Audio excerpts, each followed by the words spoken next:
नमस्कार दोस्तों। भारत के पूर्व प्रधानमंत्री डॉक्टर मनमोहन सिंह को कौन नहीं जानता होगा। आइए चलिए बात कर लेते हैं उनके बारे में। भारत के पूर्व प्रधानमंत्री डॉक्टर मनमोहन सिंह 92 साल की उम्र में 26 दिसंबर की रात 9:51 पर दिल्ली एम्स में अंतिम सांस ली। एम्स के मुताबिक अचानक उनकी तबीयत बिगड़ने लगी। रात देर 8:06 पर हालत गंभीर होने से उन्हें अस्पताल में भर्ती करवाया गया था। देश के 14वें प्रधानमंत्री रहे मनमोहन सिंह बेहद कम बोलते थे। हालांकि आधार, मनरेगा, राइट टू एजुकेशन जैसी स्कीम उनके कार्यकाल में लॉन्च हुई, जो कि आज बेहद कारगर साबित हो रही है। चलिए आइए जानते हैं उनके पर्सनल प्रोफाइल के बारे में। डॉक्टर मनमोहन सिंह का जन्म 26 दिसंबर 1932 को अविभाजित भारत के पंजाब के गाह, जो कि अब पाकिस्तान में हुआ था। उनके पिता का नाम गुरमीत सिंह और मां का नाम अमृत कौर था।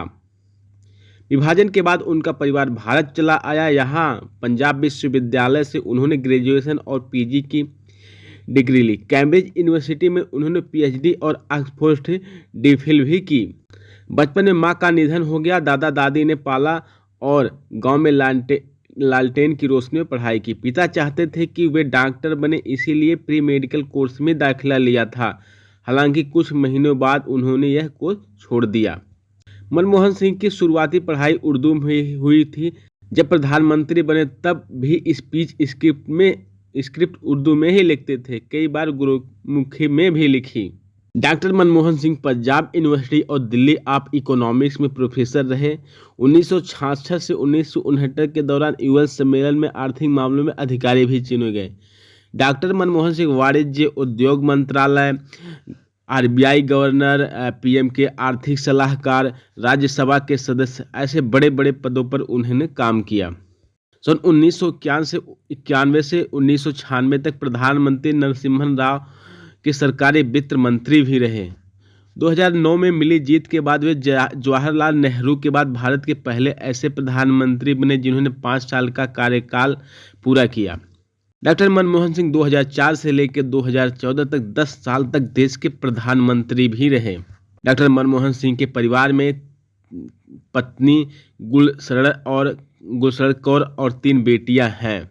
डॉक्टर मनमोहन सिंह अपने पद पर रहते हुए 6 ऐसे ऐतिहासिक काम किए जो कि देश को एक नई सौगात दे गई। उनमें पहला 1991 वैश्वीकरण और उदारीकरण। इसका मतलब यह है कि उदारीकरण से आर्थिक विकास में बढ़ोतरी होती है और बेहतर कार्यकुशलता आती है। नए बाजार मिलते हैं और उपभोक्ताओं को ज़्यादा विकल्प मिलते हैं।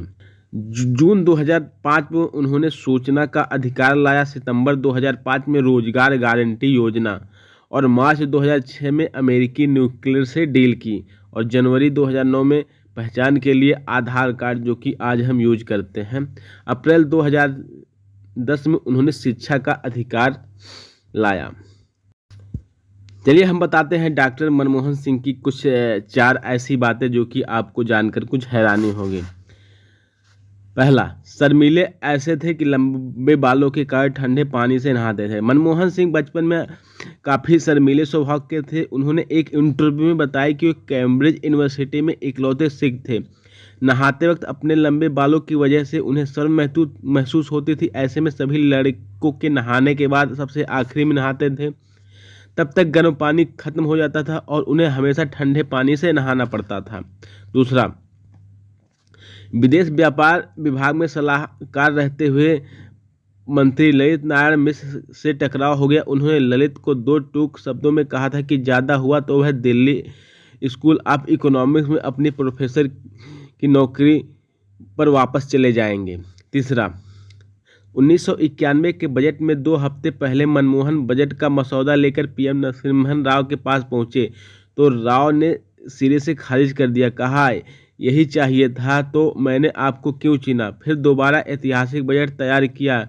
इनमें विक्टर ह्यूगो की लाइन लिखी थी, दुनिया की कोई ताकत उस विचार को नहीं रोक सकती जिसका समय आ गया है। चौथा,